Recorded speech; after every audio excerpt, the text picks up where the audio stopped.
The clerk will read the caption to a group of privileged resolutions. The clerk will read. A resolution by Representative Battles the 15th recognizing and commending 2012 Child Fatality Review Committee of the Year from Floyd County. A resolution by Representative Dickey, the 140th, commending Leanne Christian Gainey, Crawford County High School's 2013 Star Student. A resolution by Representative Dickey, the 140th, commending Bethany Copeland, Peach County High School's Star Teacher. A resolution by Representative Dickey, the 140th, commending Karen Alexa Barragan, Peach County High School's 2013 Star Student. Resolution by Representative Dickey, the 140th, commending Ms. Agnes Hollingshed, Crawford County's Star Teacher, through the privilege resolution. Is there objection to the adoption of the privilege resolutions? The chair hears none, and the resolutions are adopted.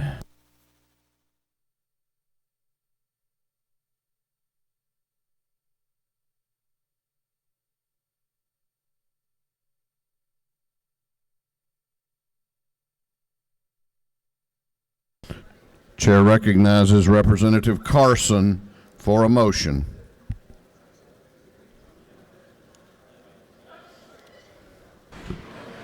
Thank you, Mr. Speaker. I move that this House insist on its position on House Bill 104 and that a committee of conference be appointed. Representative Carson has moved that this House insist on its position on House Bill 104 and that a committee of conference be appointed. The clerk will read the caption. House Bill 104 by Representative Carson, 46, the bill being entitled Act, amending Code Section 40-2-86 relating to special license plates. Is there objection to the motion? The chair hears none. This House has insisted. The chair appoints Chairman Roberts of the 155th, Chairman Rice of the 95th, and Representative Carson of the 46th as a committee of conference on House Bill 104.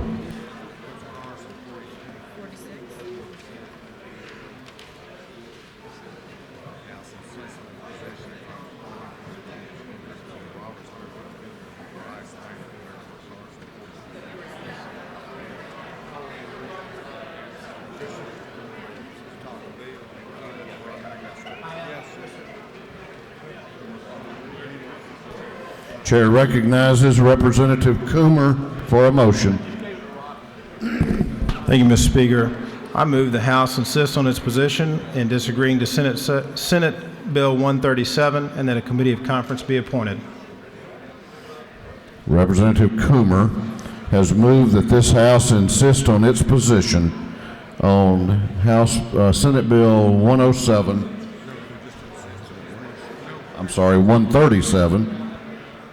and that a committee of conference be appointed. The clerk will read the caption.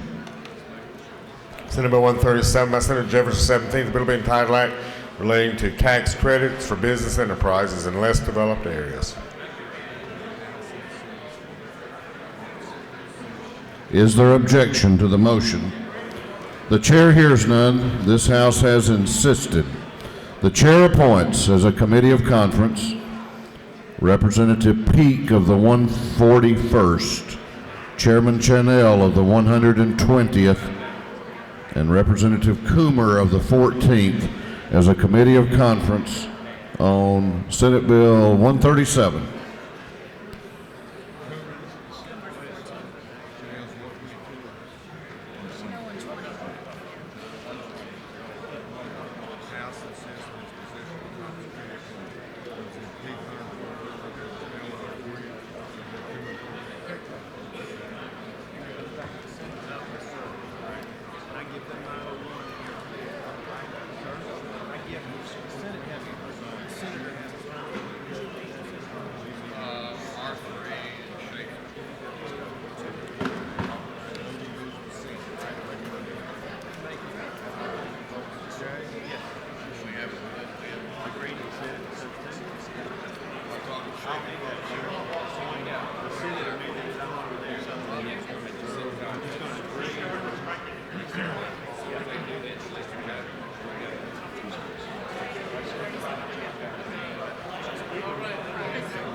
got it over there yet?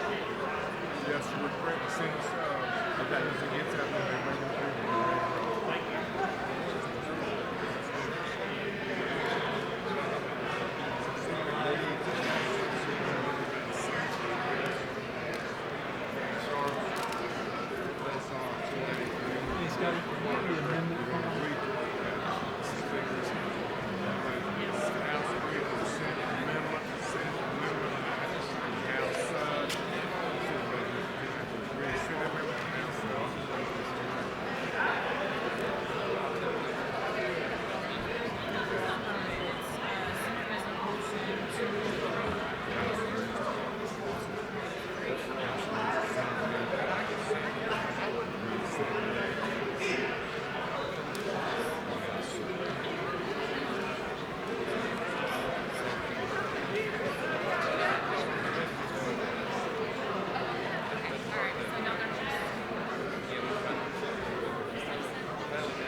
Hey, Andy. Sir. Sir.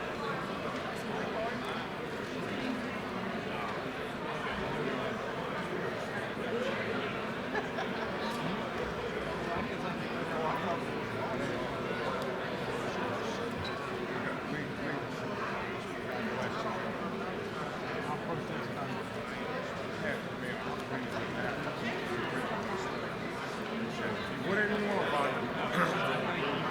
Thank you.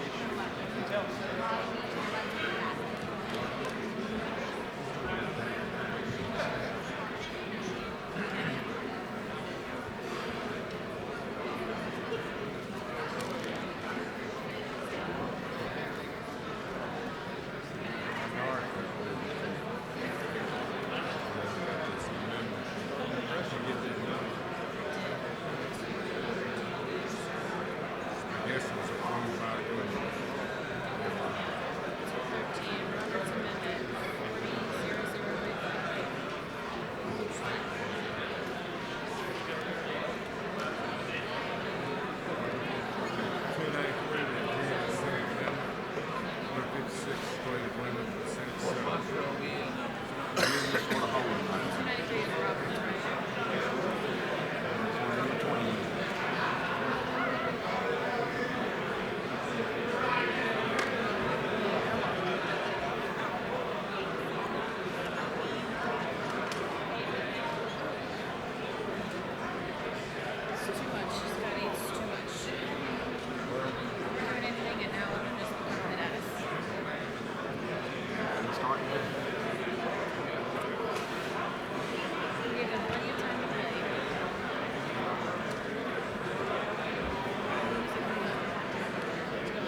Thank you, Andy.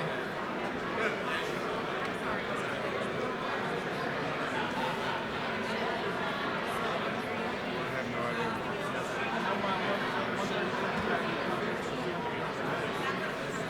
Right now,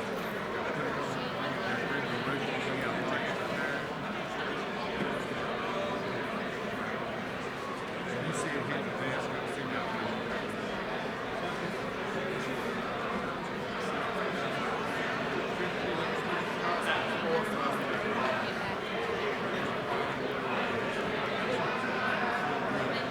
Is she out here now? You're looking for her.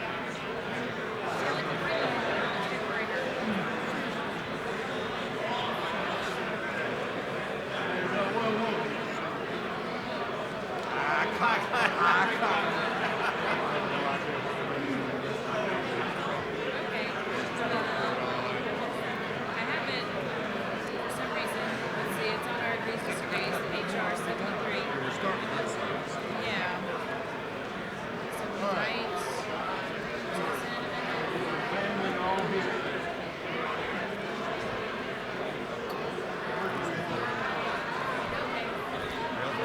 Stuff start hitting. What you got there? Apartment?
Bill?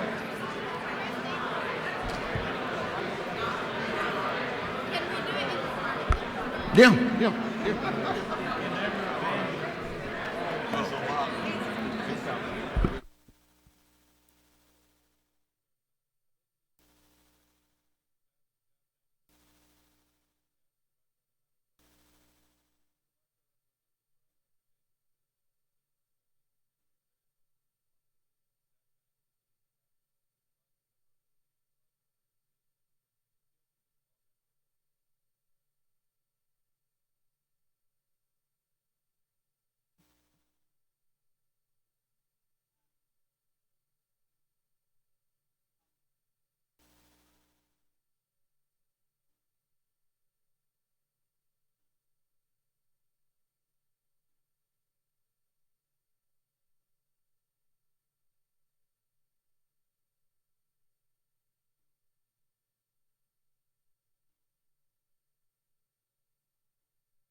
Chair recognizes Chairman Neal for a motion.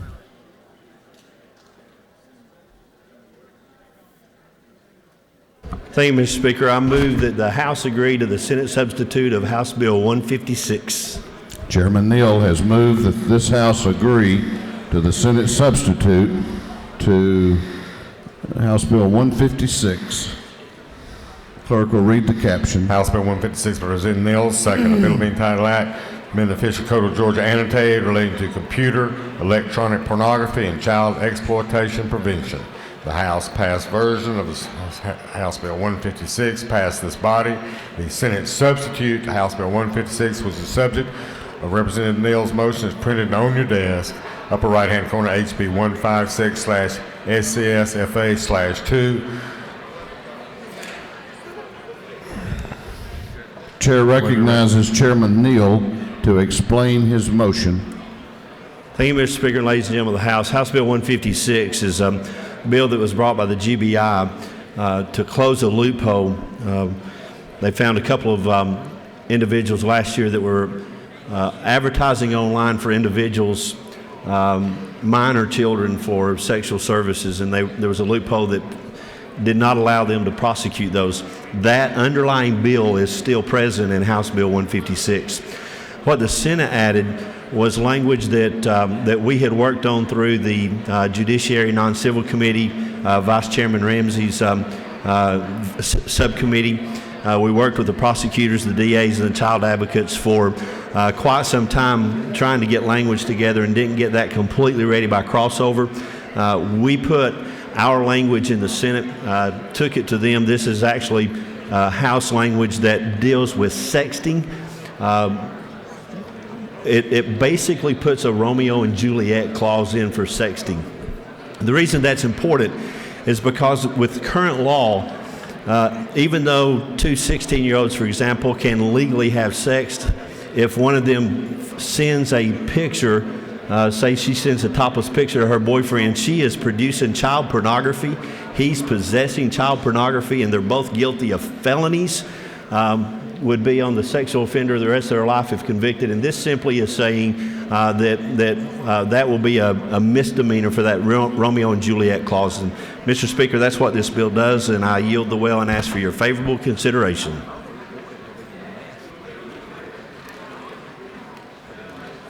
You have no questions, and the gentleman has yielded the well. On the gentleman's motion that this House agree to the Senate substitute to House Bill 156, all those in favor of the motion will vote aye. Those opposed will vote no, and the clerk will unlock the machine.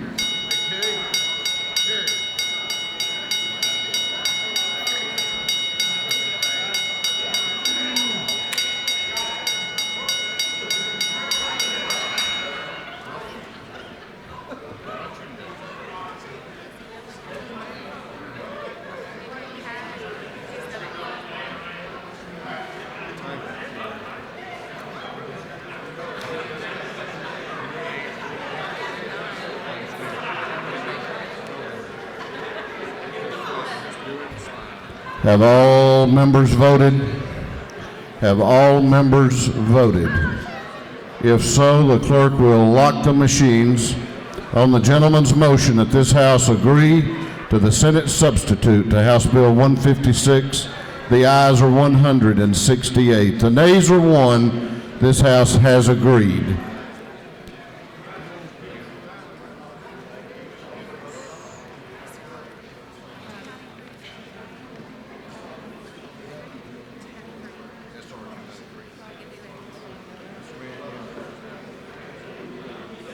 Chair recognizes the chairman of the House Transportation Committee, Chairman Roberts, for a motion.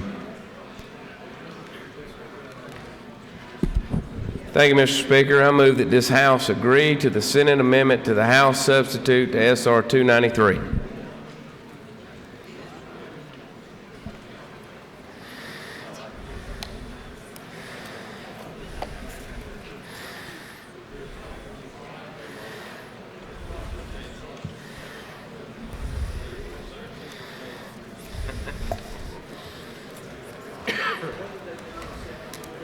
Chairman Roberts has moved that this House agree to the Senate amendment to the House substitute to Senate Resolution 293. The clerk will read the caption. Senate Resolution 293 by Senator Gooch, 51st, resolution on the life of Mr. Ralph Pierce, dedicating a road in his memory. The Senate amendment, which is subject to Representative Roberts' motion of agreement.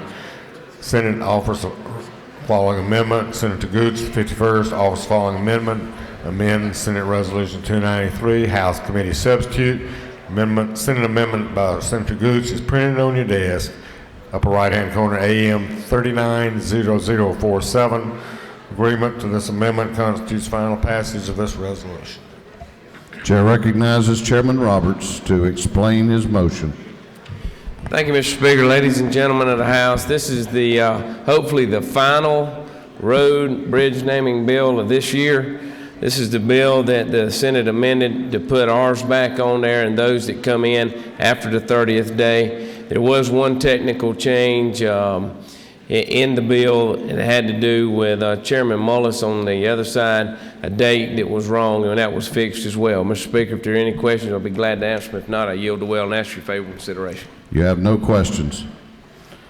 On the gentleman's motion, all those in favor will vote aye. Those opposed will vote no, and the clerk will unlock the machines.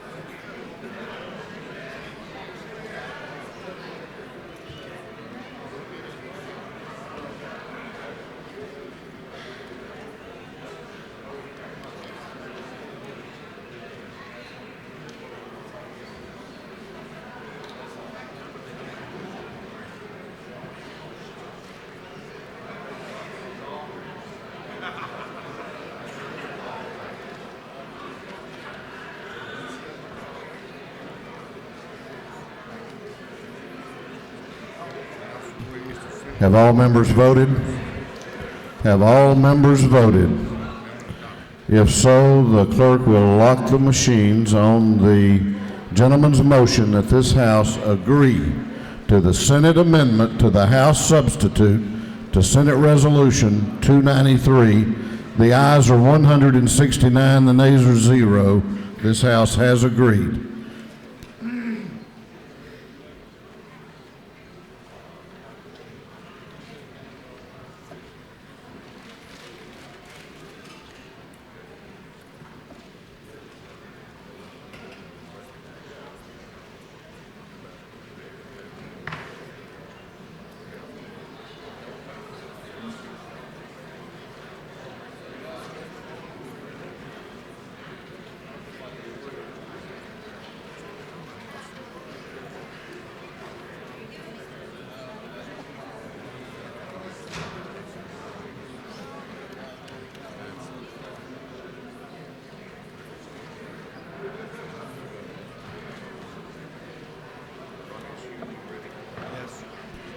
Chair recognizes the Minority Caucus Whip, Representative Hughley, for a motion. While she's coming to the well, we're going to have a little test here in a minute. I'm going to ask y'all to recite what the members say in the well. That way maybe I can hear it the second time because I can't the first. So this House will be in order. Keep conversations very low so that other members can hear the member in the well. The lady may proceed. Thank you, Mr. Speaker. I'd like to move that this House agree to the amendment to H.R. 73. Representative Hughley has moved that this House agree to the Senate amendment to House Resolution 73. The clerk will read the caption. House Resolution 73, President Hughley, 136, a resolution compensating Mr. Lathan Rydell Word. The Senate amendment, which is the subject, Representative Hughley's motion, printed and placed on your desk. The Senate amends House Resolution 73, Senator Callison, Senator Heath, amendment of upper right-hand corner, AM 213867. Agreement to this amendment constitutes final passage of this resolution. Chair recognizes Representative Hughley to explain her motion. Thank you, Mr. Speaker. Ladies and gentlemen of the House, the Senate amended the resolution to say that Mr. Ward would forfeit any remaining payments if he's convicted of a felony during the course of the 20 years that the annuity will be in effect. I will yield for any questions, and I'll ask your favorable consideration if there aren't any. You have no questions. Lady yields the well. On the lady's motion that this House agree to the Senate amendment to House Resolution 73, all those in favor will vote aye. Those opposed will vote no, and the clerk will unlock the machines.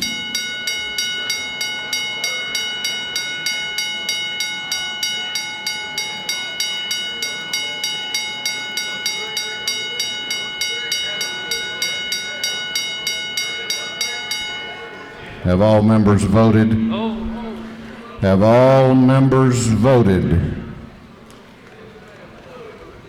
If so, the clerk will lock the machines on the lady's motion that this House agree to the Senate amendment to House Resolution 73. The ayes are 119, the nays are 41. This House has agreed. We've got a good bit more business to go through tonight, but I thought before we kind of got down to the end, it would be appropriate for us to thank some people that really we couldn't do our jobs if it weren't for what they do. They're here, most of them year-round, working hard, out of the limelight, and they really are the backbone of this General Assembly and this state capitol. First of all, a person near and dear to all of our heart because she issues the paychecks. Director Robin Underwood and all of the fiscal office staff.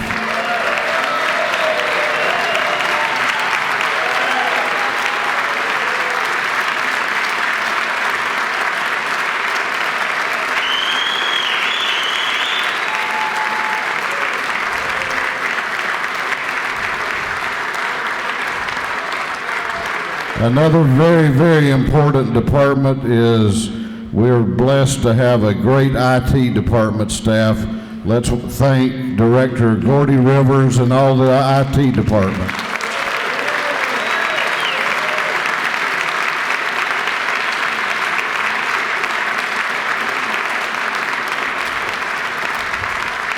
I hope they're still up there pumping out conference committee reports, but in case some of them are here, let's thank really a hard-working team, Wayne Allen and the Office of Legislative Counsel.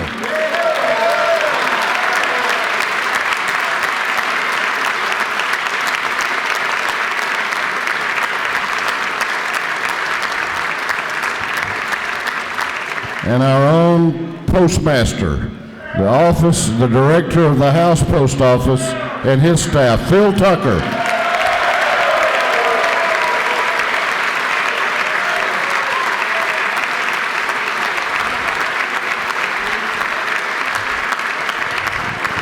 I didn't make inquiry if the lady that makes the best peanut brittle in America is back there. Is she back there? That's Phil's wife. She's outside, okay. Well,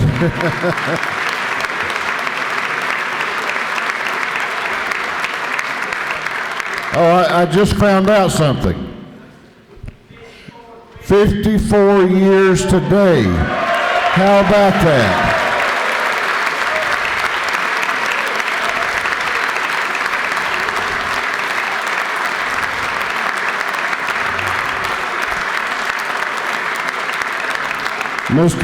Ms. Tucker, you want us to send him home with you early? She didn't answer that. I don't know. Another very, very important office is that of the reapportionment office with Director Gina Wright and all of her staff.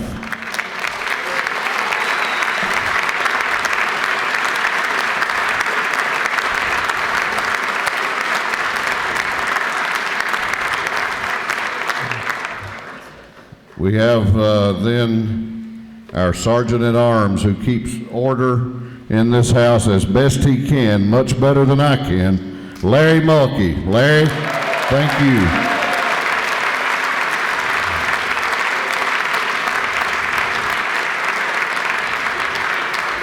And y'all didn't know when you elected the House Messenger this year, you got a real conductor of a freight train, but Christy Lindstrom makes the trains run on time. Our House Messenger, Christy Lindstrom.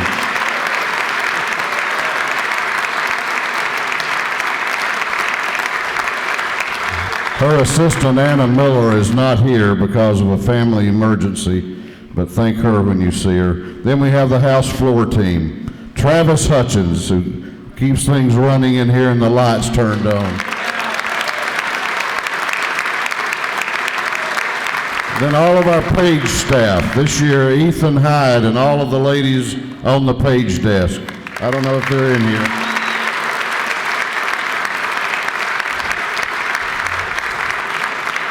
And some of the greatest people in the world are our house doorkeepers.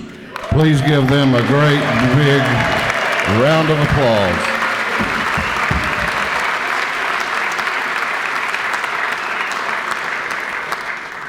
We have a great intern program here in the house because we have a great coordinator, and that is Abby Wicker. Thank you very much, Abby, and to all of the house interns.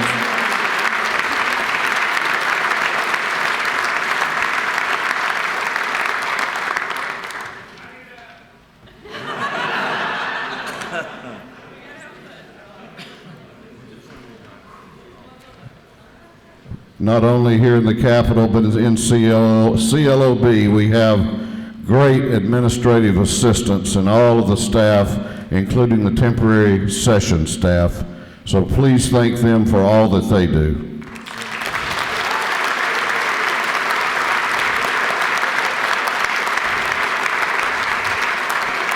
House Communications. Christy Lindstrom, Abby, Anna, Betsy, Brent, JD, John, and interns Emily, Ricardo, Sarah Lynn, and Zane.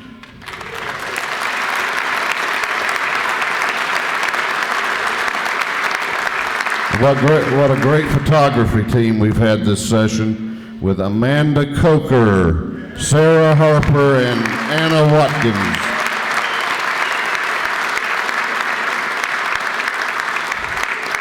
I'm not through, but that's all I'm going to do right now. Thank y'all very much.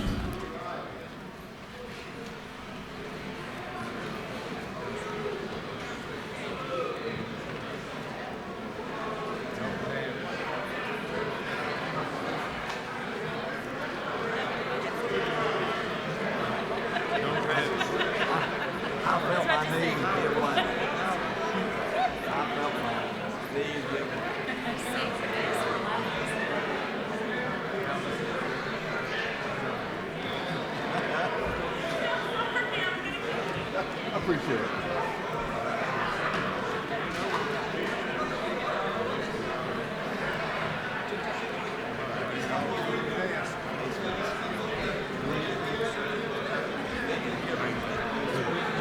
Okay.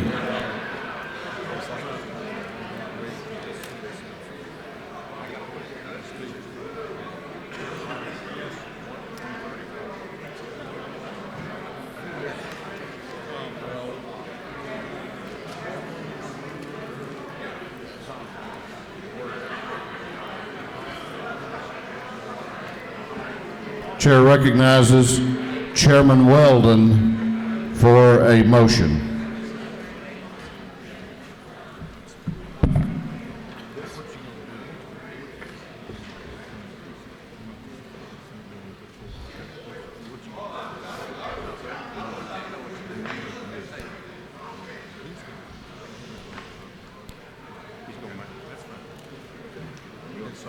Chairman Weldon. Thank you, Mr. Speaker, ladies and gentlemen of the House. I move to disagree to the Senate substitute to Senate Bill 134. Excuse me, disagree to Senate Bill 134 as amended by the Senate.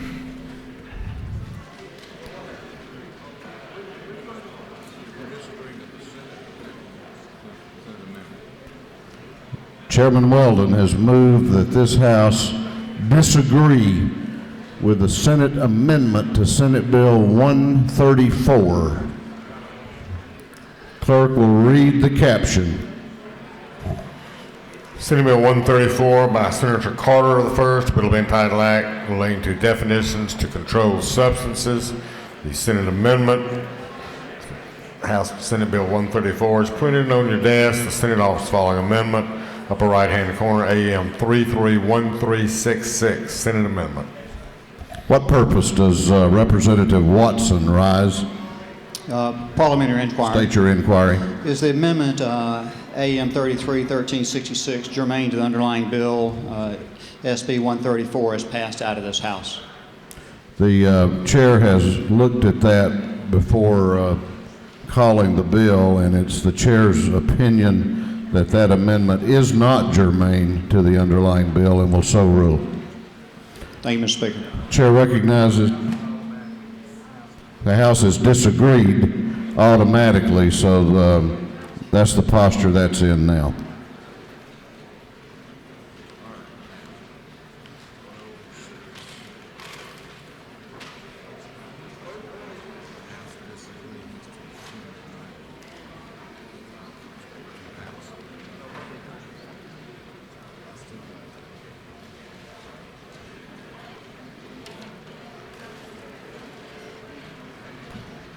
House will be in order.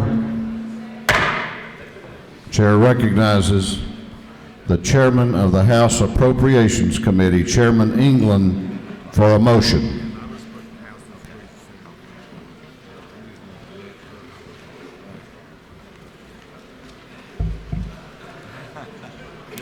Is that going to be enough? Oh, yes. Mr. Speaker, I move that the House approve the conference committee report on House Bill 106. Chairman England has moved that this House adopt the Committee of Conference report on House Bill 106. The clerk will read the conference committee report. Committee of Conference report on House Bill 106. Committee of Conference on House Bill 106 recommends both House Representatives and Senate receive from their positions the attached Committee of Conference substitute House Bill 106 be adopted. Respectfully submitted to the House of Representatives, Honorable Terry England, Representative 116th District. Honorable Jan Jones, Representative 47th District. Honorable Larry O'Neill, Representative 146th District. For the Senate, Honorable Jack Hill, Senator 4th District. Honorable David Schaefer, Senator 48th District. Honorable Ronnie Chance, Senator 16th District. Okay, we're about to take up the most important piece of business that we do every session. There's a lot of traffic in the aisle and there's a constant murmur of conversation. I know that many members want to hear this presentation and hear the question and answers. So I'm going to ask you to remain seated unless you've got extremely urgent business involving international crises or other matters like that, in which case you can take those to the anteroom. Otherwise, this House will be in order for the chairman's presentation. The gentleman may proceed. Thank you, Mr. Speaker. Members of the House, it gives me a lot of pleasure to finally be here this evening with the document that's on your desk. It was one of the more challenging ones that I've had the opportunity to work on in the time that I've been up here. But I want to tell you there's some folks that we need to thank right off the bat for their hard work. And our House Budget Office staff, headed up by Martha Wigden and Christine Murdoch, I want them to stand, and if y'all would, please show your expression of gratitude and thank you for them.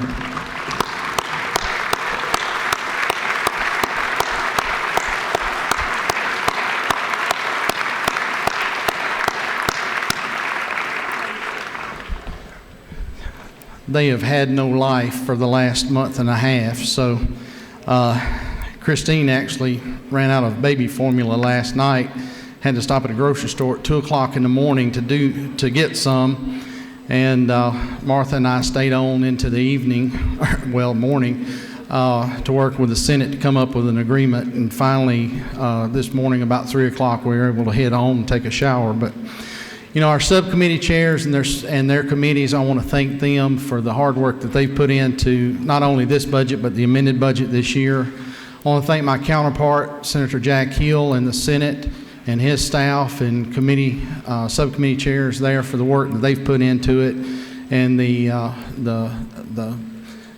agreements and just the cooperative attitude that we've had there. We greatly appreciate it. But the biggest shout out needs to go to Governor Deal and his staff and the work that they've done with OPB and Teresa McCartney there, and Chris Riley, the Chief of Staff, and just for the willingness to work with us and actually bring some solutions to the table that we'll talk about here in just a second. So we're going to run through some comments very briefly. I'm not going to walk through the entire document. It's been on your desk now for about 3 or 4 hours, so you've had a good bit of time that you could actually look through it, and many of you have come to my desk and asked questions, so I hope I've been able to answer those, and we'll go through this pretty quick so we can get on to other matters. It's a pleasure this evening to return to the well again and report that the Senate and the House conferees, with unprecedented cooperation again from the governor, have been able to work out over the last 5 days and craft the 2014 amended or fiscal year 2014 budget, topping out at $19.92 billion for the coming year starting on July 1 of 2013. This is a $56 million increase over the revenue estimate since the time it left the House. The governor's recognized additional funding expected from an agreement with the master settlement of the 1998 tobacco companies. We joined into an additional lawsuit there with other states, and those funds should be available here very shortly. As with any revenue estimate adjustment up or down, the governor indicates where the funds should be removed or increased. In this case, the governor directed the conferees to apply the funds to Medicaid, which we have agreed to do. Healthcare was a significant part of the House's initiatives this year. Your budget writers focused their ambitions on driving policies to increase the number of providers of care, as well as provide a range of services to meet the needs of our citizenry, folks that live here. Not only am I tired, but my tongue is too. Highlights of the budget items in Health and Human Services include, in the Department of Community Health, the House position of adding $13.4 million to the proposed reduction to providers, including nursing homes, which, when matched with federal funds, has a $40 million impact, and those remain funded. Our budget writers also held the restoration of $4.6 million, which allows an increase for the new E&M codes. You've heard many folks talk about E&M codes and CPT codes affecting our pediatricians across the state. And basically what we've done, once those are matched with federal funds, have an additional impact of about $14 million on payments to the physicians that are doing work there. So we've held them harmless and hopefully helped them a little bit. There's $500,000 included to fund 2 new health centers, which we put in the House, which is in addition to providing existing healthcare services. They have also agreed to provide the hypertension treatment program that we had talked about through the conference committee as well. Conferees supported an increase of $1.87 million proposed by the governor in behavioral health for community services for the developmentally disabled population, as well as $11.9 million for an additional 250 new options and comprehensive supports, or the now and comp waivers as we more aptly know them. Nearly $1.6 million is added to the House Bill 106 for a third year of a 7-year hold harmless to the new grant and aid formula through the Department of Public Health for your community health centers. The House positions to provide $489,000 plus for continued expansion and funding of all programs, to provide physician residency training throughout the state through the Georgia Board of Physicians Workforce are intact, as are the Mercer and Morehouse Medical School operating grants. Mercer's $647,000 plus with state funds, and Morehouse's $329,000 plus in state funds, by moving existing funds into a mechanism for increased federal matching dollars for an overall increase. A new item that we were able to go back and do is the elimination of a $1.2 million reduction required through supplemental rebates to the pharmaceutical companies. Many of you have heard about that over the last couple of days, where we were able to reverse that action. And so by doing so has helped lessen the impact on those drug companies. In education, House Bill 106 provides $146.5 million to fully fund the quality basic education enrollment growth of 1.4%, or about 23,000, almost 24,000 students, as well as the training and experience for teachers. The State Education Finance Study Commission's recommendations for increased state support of school nurses, professional development for school personnel and administration, central office redirects to classroom technology, and the corresponding hold harmless or smaller school districts and school counselors are also funded. The restoration of the sparsity grant program, the reductions that were proposed there for the 21 smallest school systems that do not generate enough earnings by FTE to provide a standard that is required in our state, those have been held in this bill as well. Those funds are not going away. Equalization grants and the additional funds for school districts to narrow the gap between the systems in terms of property tax wealth per pupil are increased by $38.3 million to reflect the full funding of the required $474.4 million to make the equalization grants fully funded. Two new items are the restoration of the cuts to the school nutrition program to take that cut away, and the increase of $7.2 million for grants to charter systems. Going on to higher education finance, the 1% low interest loans program is fully funded at $20 million for students to allow access to higher education opportunities by alleviating the gaps in affordability. And this bill increases the Hope Scholarship and grants by 3% for the more than 200,000 Hope recipients that are receiving that program now. We'll also note that the tuition equalization grants have been restored to the $700 level. Where we had recommended initially lowering that to $500, we fully restored that back to the $700 level.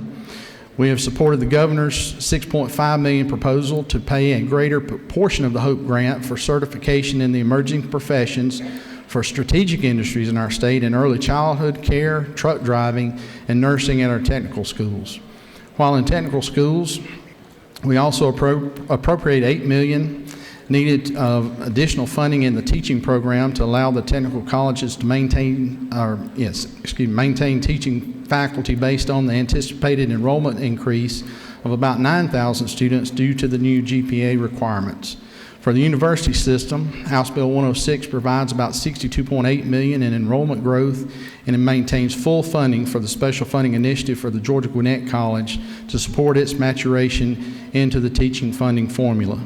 In public safety, juvenile justice reforms are reflected with $5 million in new community grants, as well as $4.8 million to cover or open over 100 new beds.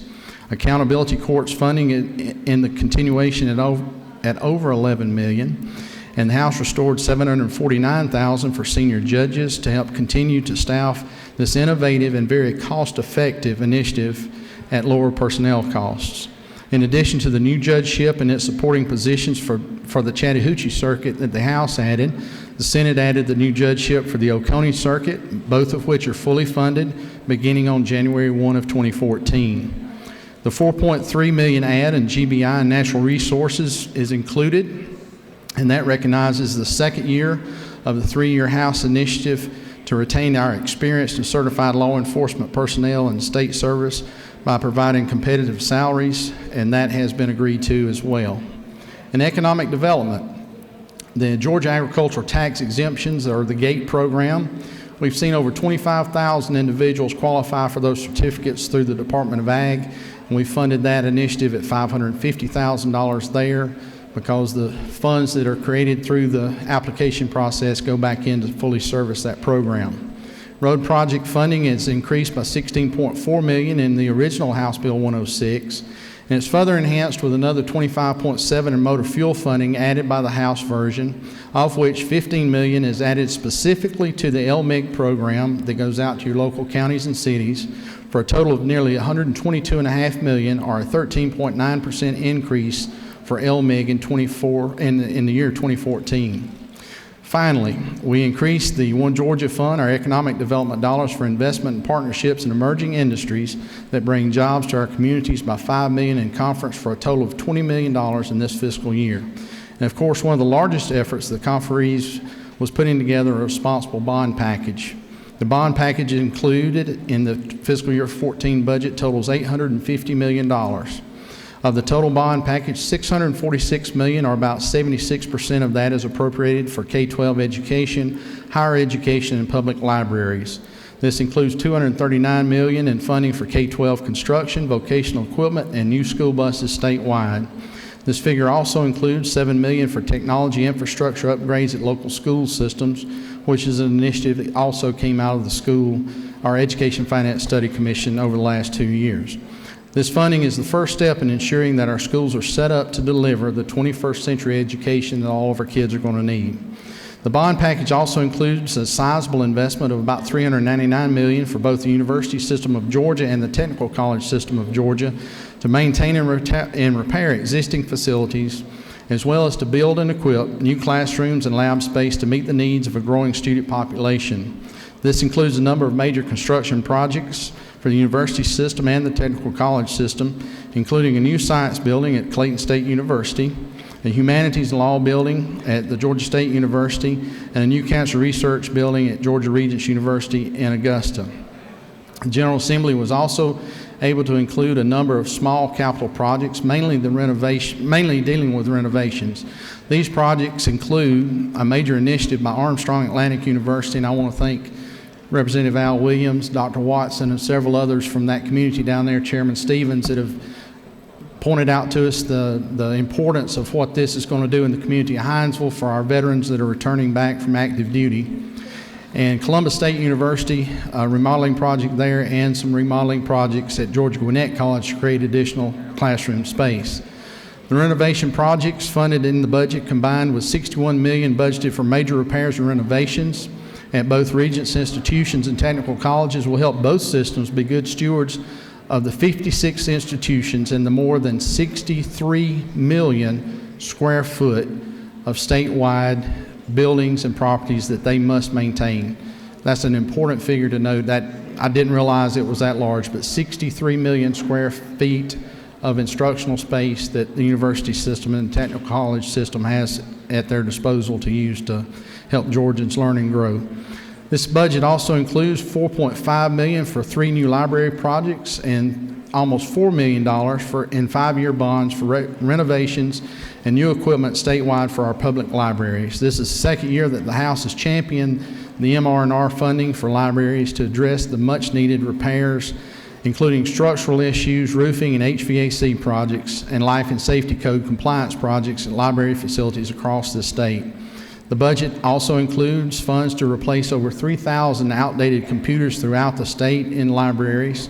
And in fiscal year 12, public libraries in the state reported 13.2 million individual computer user sessions statewide, 13.2 million sessions.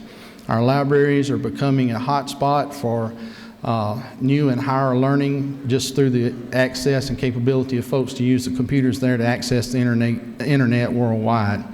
House Bill 106 also includes about $129 million, or 15% of the bond package for economic development to meet the needs of the growing state. This includes $24 million for the water and sewer construction loan program and $50 million to continue the harbor deepening project at Savannah, which is vital to both Georgia and our nation's economy. Corps of Engineers study recently showed that every dollar spent at the harbor expansion project will yield a $5.50 benefit nationally. Finally, no, I'm not a Baptist preacher, so finally means finally. Finally, the remaining $75 million, or 9% of the bond package, is largely spent on public safety agencies, including renovations and improvements at armory, state prisons, and juvenile facilities statewide. Mr. Speaker, that concludes my comments. There have been several hours of time for everybody to look through and ask questions. However, I understand that sometimes there's things that folks may have on their mind they want to ask, and I'll be glad to answer a few questions. But even more, I will yield the well and ask for your favorable consideration. I don't know, it doesn't appear as though you have any questions.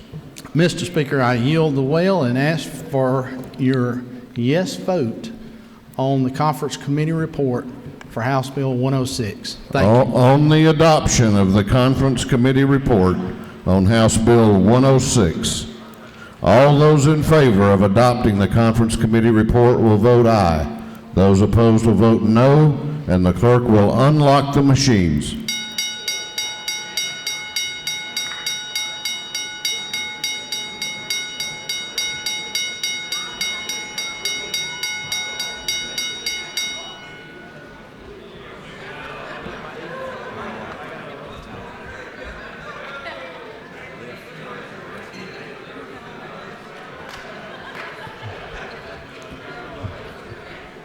Have all members voted? Have all members voted? If so, the clerk will lock the machines on the adoption of the Conference Committee report on House Bill 106. The ayes are 175, the nays are 1. The Conference Committee report is adopted and the budget for FY14 has been approved.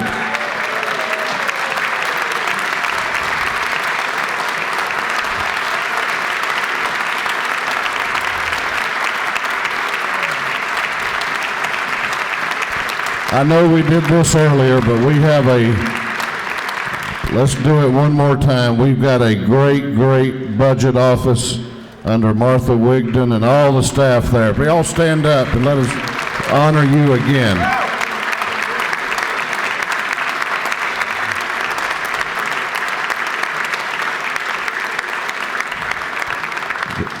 These people will be home this weekend for the first time in what, 3 weeks? A couple of 3 weekends in a row. They've been here all weekend working.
Chair recognizes Chairman Nix.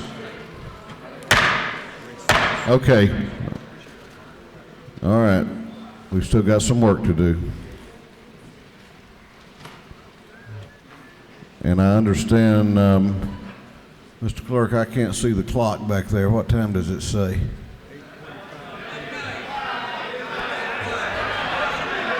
11:30. And the Conference Committee report on House Bill 142 is hitting the desk, I understand. 8:05, okay. Okay, Chair recognizes Chairman Nix for a motion. House will be in order. Thank you, Mr. Speaker. I move that the House agree to the Senate substitute to House Bill 226. Chairman Nix has moved that this House agree to the Senate substitute to House Bill 226. The clerk will read the caption. House Bill 226 by Representative Nix, 106 of the 69th. The bill to be entitled 12 related to solid waste management generally. The Senate substitute to this House Bill 226, which is subject to the motion of Representative Nix, has been printed and placed on your desk. Upper right-hand corner, HB 226/SCSFA/2. The motion of Representative Nix, if favorable, constitutes final passage of this measure. Chair recognizes Chairman Nix to explain his motion. Thank you, Mr. Speaker. Members of the House, this is our scrap tire bill you voted overwhelmingly for about a month ago. We made 3 changes. These were changes that were good, that came about after we passed it. First of all, we removed the language related to the definition of composting. This was due to some issues up in Toccoa where they've got a real stinky issue, and they asked that we remove that. We also added an exemption for farming and agriculture. Chairman McCall had mentioned this to us. We looked into it and we exempted them from the 25 tire limit. And we also had a call and got some feedback from some of the big fleets in the state who do need to have more tires on hand than 25, and we made an exemption for them. All these were very good changes, Mr. Speaker. If there are no questions, I'll yield the well and ask for your favorable consideration for our agreement on the Senate substitute to House Bill 226. You have no questions. Gentleman has yielded the well. On the gentleman's motion that this House agree to the Senate substitute to House Bill 226, all those in favor will vote aye, those opposed will vote no, and the clerk will unlock the machines.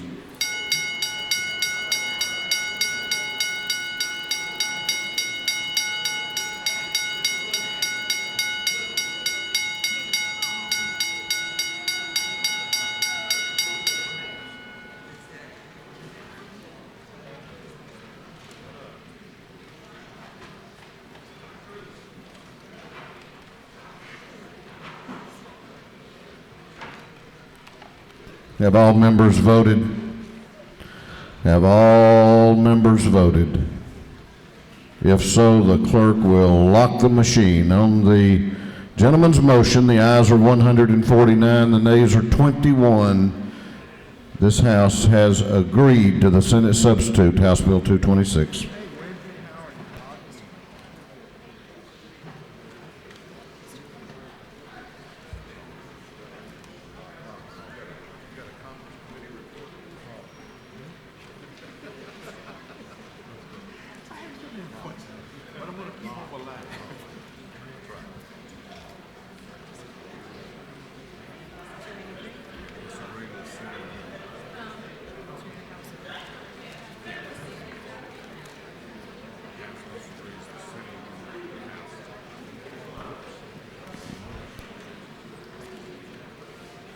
Chair recognizes Chairman Coleman for a motion. Thank you, Mr. Speaker.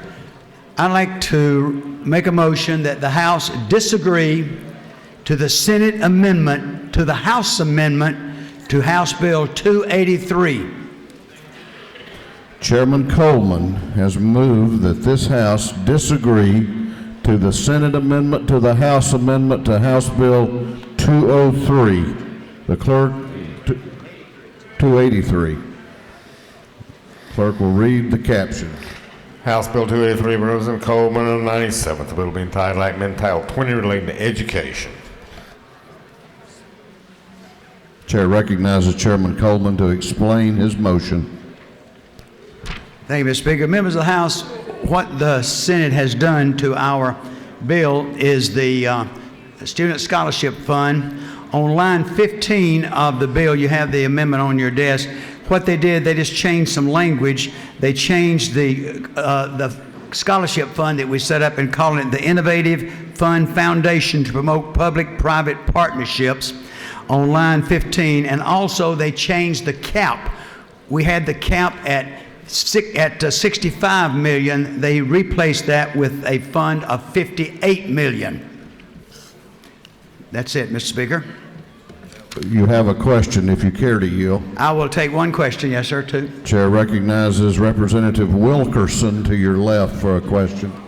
Thank you, Mr. Speaker. Does the gentleman yield? Yes, sir, I do. Now, as far as the fund being, I guess, capped at 58, is that still not more than a 10% increase on where it is right now? So Yes, sir. If we agree to it, we would be giving an additional $5.5 million to this fund? That's true. Okay, thank you, sir.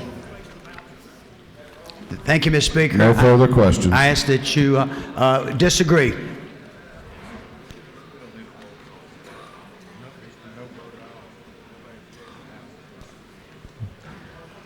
On the gentleman's motion that this House disagree, is there objection? Chair hears none. This House has disagreed.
All right, while we're waiting here, I hope you will help me also thank some more people who help us do our work. The House Research Office, also under Martha Wigden, Christine Murdoch, and all of the staff there. Thank you all very, very much. House Research.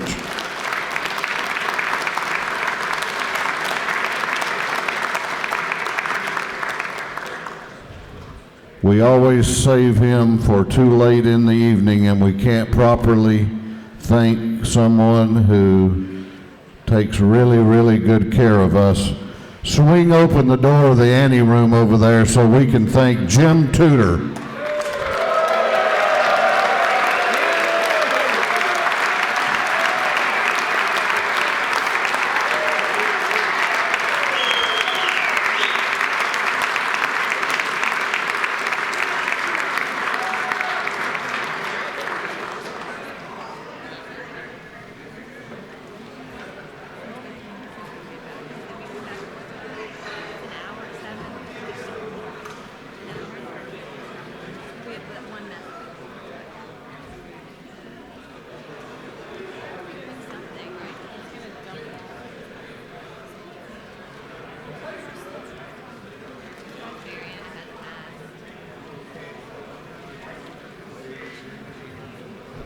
Hey, Christy.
Clerk will read the caption to a privileged resolution. Resolution by Representative Burns, 159, recognizing committee Mr. James Jimmy M. Anderson and for other purposes through the privilege resolution.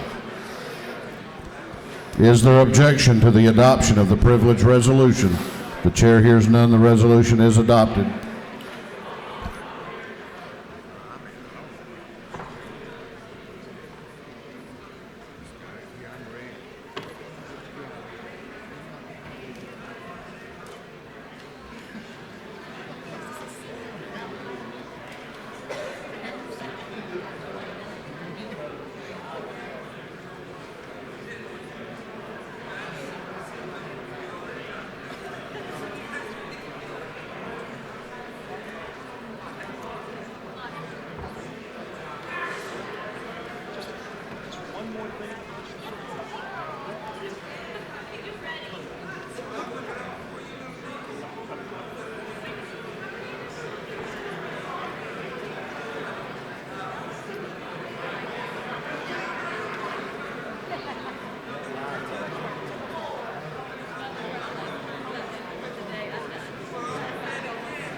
Chair recognizes Chairman Coleman for an evening order. Chairman Coleman, House will be in order. This House will be in order. Chairman Coleman.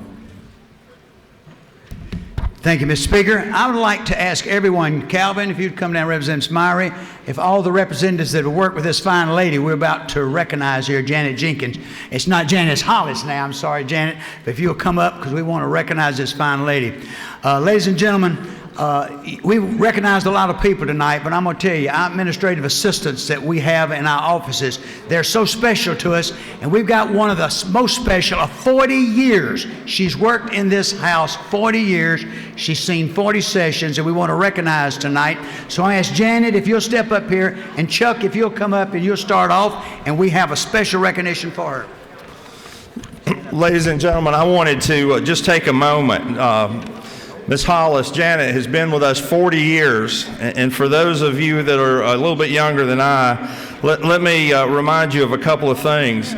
40 years ago, the first mobile cell phone was invented in New York City, the first handheld cell phone. 40 years ago, on January 14th, the day we came in session this year, Elvis Presley played his first televised concert in Hawaii, watched by more people than a moon landing.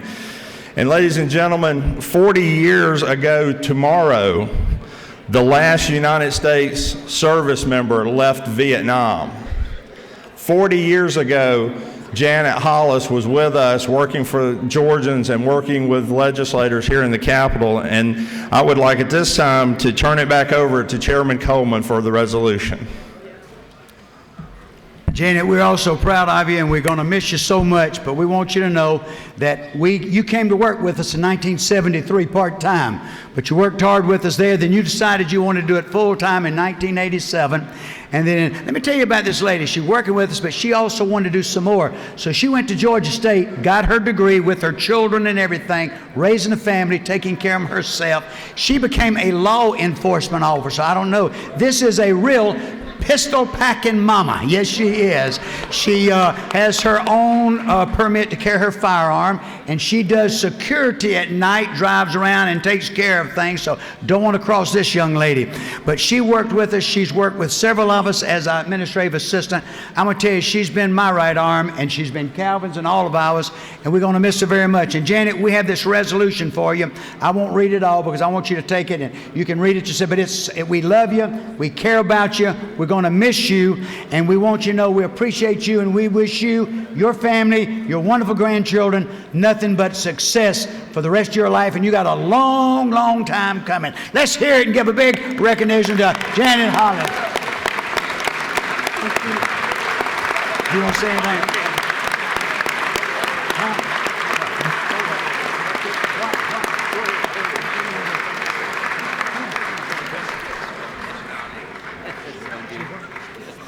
You can't speak from the well.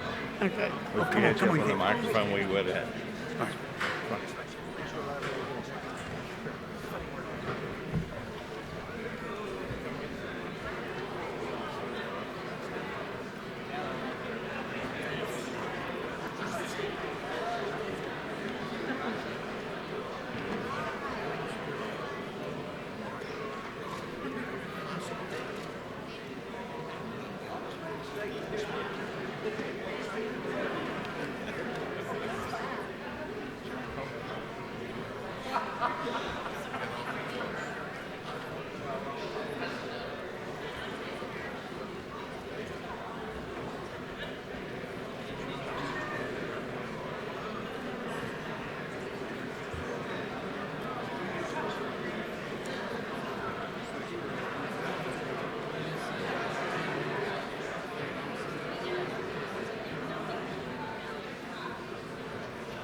Robbie. Hey, Alan. Good job.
Bubba.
We are going to, if I could have your attention, please. The posture we're in now is we are waiting on some reports to be on the desk for the required period of time. And I'm going to be very brief here because I don't want to interrupt your reading of those reports. And we're also waiting on some further activity from the Senate. So we're going to take a little break here, say about till 9:15. We'll come back in at 9:15, and I'm very hopeful that'll be our last break of the 2013 session.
Yeah.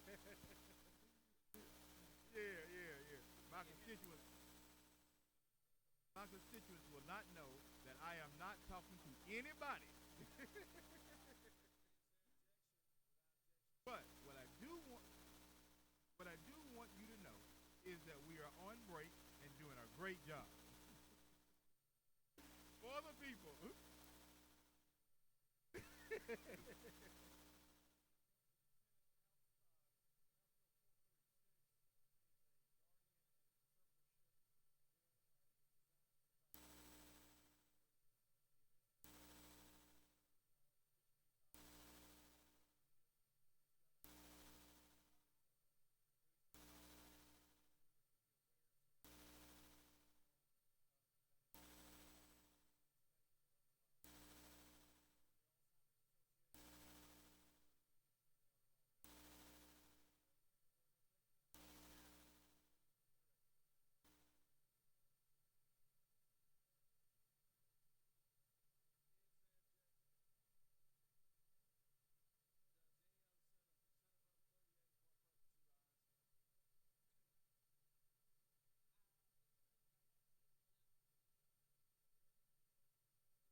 Okay, we're going to come back to order. Yeah, let's ring the bell.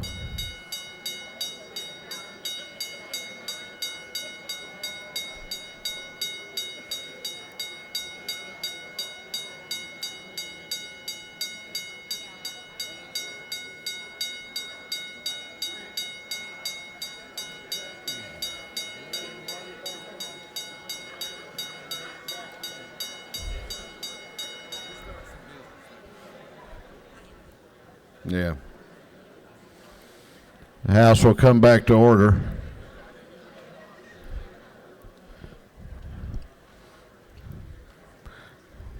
We've got a little business here to do, and then we're still waiting on the clock to run. We're still waiting in the spirit of cooperation and harmony and love and peace. We're waiting on further action. That's the operative phrase tonight. Further action from the legislative body across the hall. The chair was reflecting upon ways we could spend our time, and is Representative Sharper back there? Well, we might have to get him up here in the well and let him sing.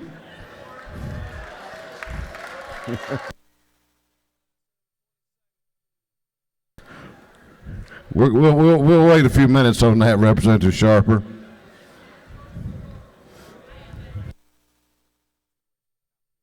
Chair recognizes Representative Coomer for a motion. Thank you, Mr. Speaker.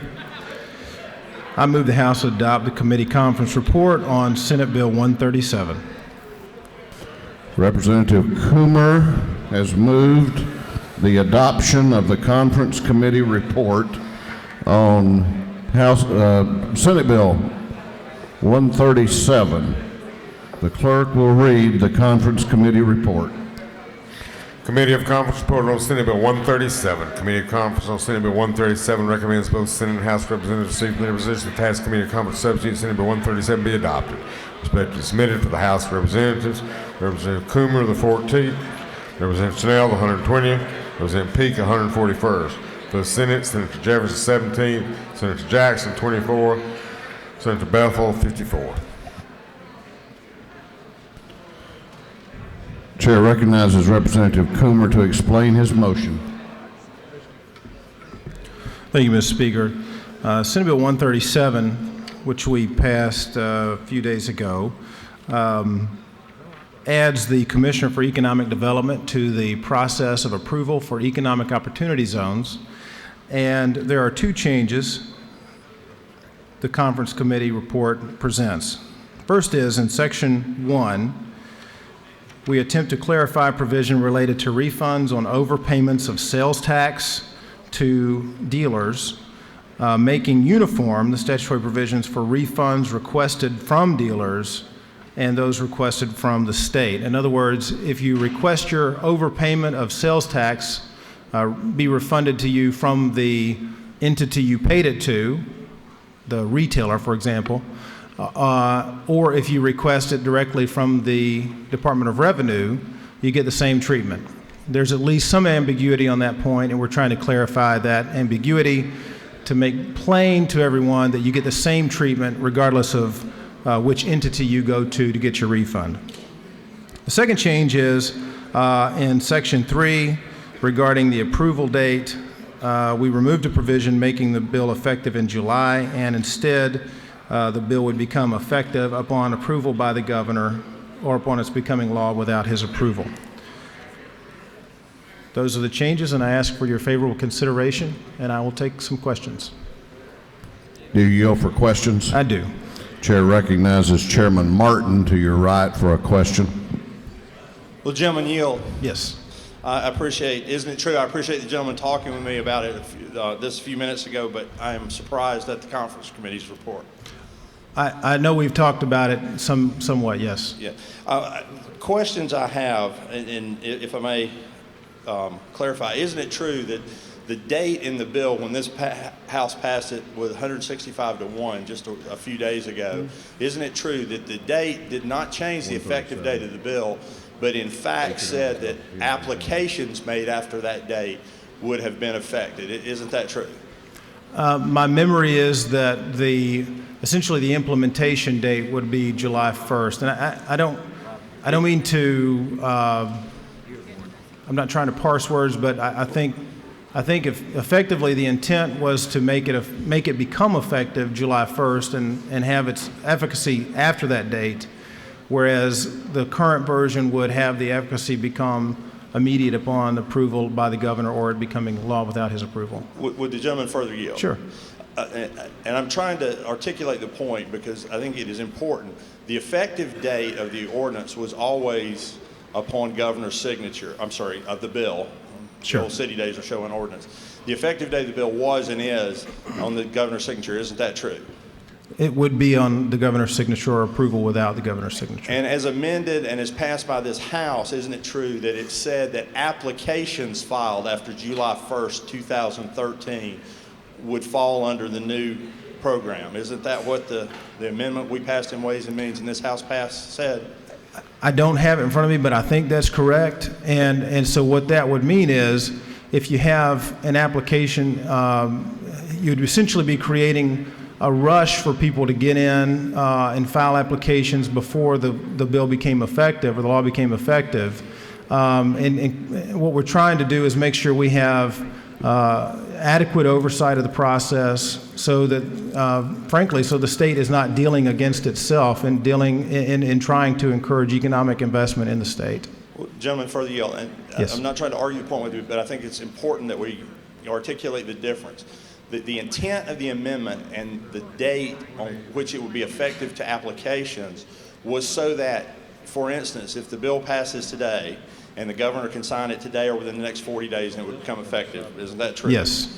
And the intent of my amendment was so that we would not shut down the opportunity zone process in that time, because the way the bill is before us in the conference committee report, isn't it true that when it is passed, the economic development commissioner would be involved in the process but would not have yet propagated rules and regulations. So how would one know to prepare an application? Well, I disagree with that characterization because all the bill does not address setting up any new process or any new regulation. All the bill does is essentially add the Commissioner of Economic Development as a signatory approval authority to it's essentially an additional step to the end of the whole process. And I can tell you that's the way the bill is envisioned by the governor's office, and that's the way I read the bill, and that's the way the plain language of the bill is. It's just an additional signature at the end of the process. And I would add, this is not something the governor can do on his own without statutory approval, because the process, as it relates to approval for these economic opportunity zones, is statutory. So the governor can't add an additional requirement or an additional step in the process without this body's, without the General Assembly's approval, and that's what the bill seeks to do. Gentlemen, further yield. I'll yield for one more question. Well, I mean, this is important to people around the state that are applying for these zones and have application in process. Is that true? And isn't it also true that the Department of Community Affairs, which is currently the signatory on approving these, has rules and regulations in order to propagate statutes, as many of our departments? That is correct, and this bill doesn't change any of those it does not change the regulatory framework at all. It simply adds a statutory requirement that the economic development, the Commissioner of Economic Development will be a signatory on the end of the approval process. And is it the gentleman's opinion that the Economic Development Commissioner is going to do that without propagating any rules or regulations? I can tell you that the process envisioned and explained, and as I've explained it, is that the Commissioner of Economic Development will be a signature requirement at the end of the process. It's not a new process, it's not a new framework, not a new regulatory process or procedure. It is simply adding an additional level of oversight to this particular process. If the gentleman further yield, and I'll make this the last one. Isn't it true that if we're not adding more to the process, then we don't need the legislation and we're just creating another bit of bureaucracy that the Commissioner of Economic Development knows very well who and how to contact the Commissioner of the Department of Community Affairs? So if we're not adding anything to the process, isn't it true that we wouldn't need this legislation, but since we are, and since it's happening immediately, we are in fact going to take away the application process from cities and communities all over Georgia that are trying to bring opportunity zones and bring jobs to the state of Georgia, and we're going to damage that if we pass this bill. Isn't that true? Representative Martin, I can explain the bill to you, but I cannot understand it for you. What I'm telling you is we're not adding a new process. We're not adding new regulatory framework. We're adding one signature by the Commissioner of Economic Development to coordinate at the end of the process. That's all. There's not a new regulatory framework. I'd yield for other questions. You have other questions. Do you yield? Yes, sir. Chair recognizes the Chairman of the Appropriations Committee, Chairman England, to your right for a question. Does the gentleman yield? Yes, sir. For a friendly question. I'm always happy for friendly questions. Boiling it down in a nutshell, in layman's terms, it's basically what this bill will do, what these changes will do, is fix it so that the right hand knows what the left hand is doing, and so that we're not bidding against ourselves on the same project just because, not necessarily of anybody's fault, but not because sometimes we just don't have the ability to know what one another's doing. And a lot of times we may offer a double incentive or an agreement to someone where honestly they should only qualify for one. Is that not correct? That is correct. And again, you would think that'd be an easy fix maybe for the executive, but the executive does not have that power under this statutory framework without this bill passing. The governor cannot require that unless we allow the governor to require that. Thank you. Thank you. Do you yield for another question? Yes, sir. Chair recognizes Representative Peak to your right for a question. Thank you. The gentleman yield. Yes. Is not true that if this bill is passed, it will not hinder, stop, or interrupt any applications that are currently in process at all? That is correct. Thank you. Thank you, Mr. Speaker. I yield the well.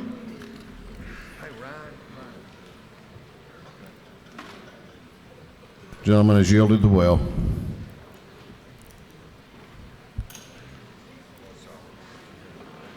What purpose does Chairman Martin rise? Speaker, I rise to make a motion. What's your motion?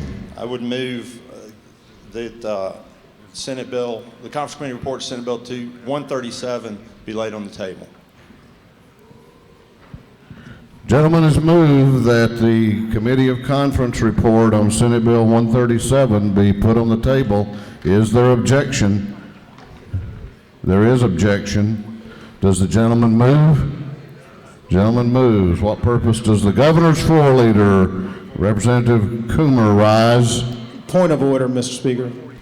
Yes. State your point.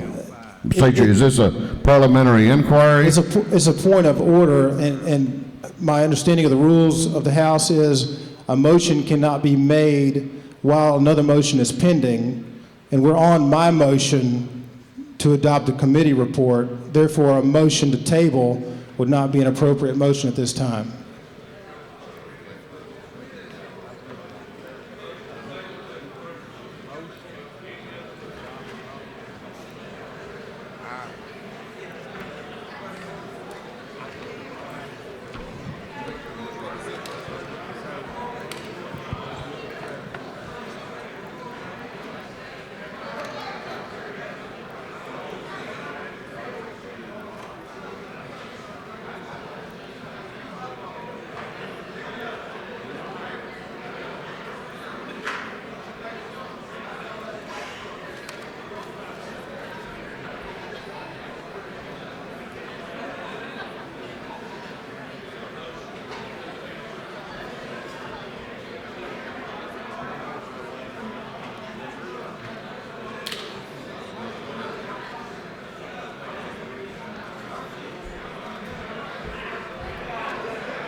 It is the ruling of the chair that the point of order raised by Representative Coomer is correct.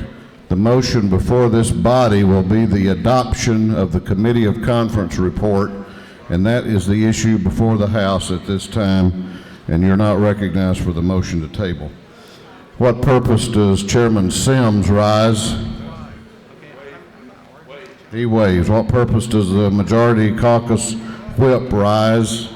Parliamentary inquiry. State your inquiry.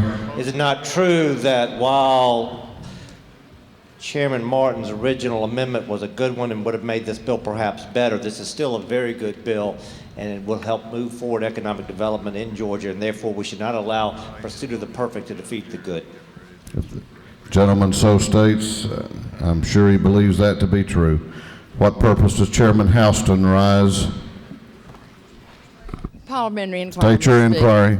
With all due respect to Representative Martin, is it not true that if this was going to hurt our cities and counties, ACCG and GMA would have been all over us? Is that not true? They know how to get all over us. I would agree. What purpose does Representative Spencer rise? He waives. The question before the House is the adoption of the Committee of Conference report. All those in favor of adopting the Conference Committee report on Senate Bill 137 will vote aye. Those opposed will vote no, and the clerk will unlock the machines.